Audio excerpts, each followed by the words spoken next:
સ્વાગત કર્યું અને કેટલી રાહ જોઈ રહ્યા હતા?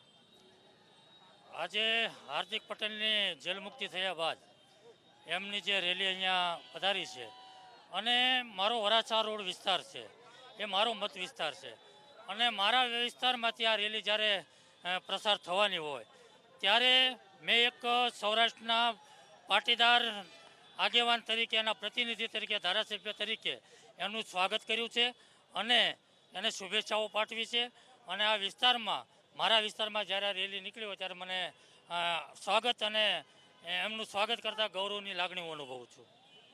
અનામત આંદોલનને લઈને સરકાર સામે જે તેઓ લડત કરી રહ્યા છે અને તમે સરકારમાં છો તો તમને ડર નથી લાગતો કે સરકાર તમને કોઈ નોટિસ આપે?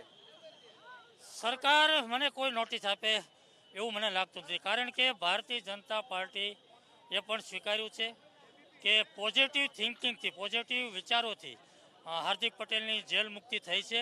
પોઝિટિવ સરકાર છે અને હું આ વરાછા વિસ્તારમાં પાટીદાર સમાજમાંથી ચૂંટાઈને આવ્યો છું, એટલે પાટીદાર સમાજ સાથે રહેવું એ મારી પ્રથમ ફરજ બને છે.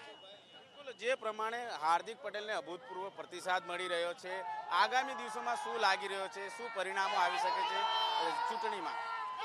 ચૂંટણીનો તો હજુ સમય બાકી છે, તો પરિણામ સારું જ આવશે. ભારતીય જનતા પાર્ટી તરફી જ આવશે, કારણ કે ભારતીય જનતા પાર્ટી એ મુખ્યમંત્રી સ્વાવલંબન યોજના આપી છે.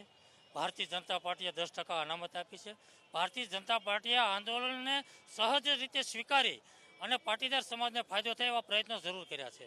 બિલકુલ, તો આ હતા ધારાસભ્ય કુમાર કાનાણી.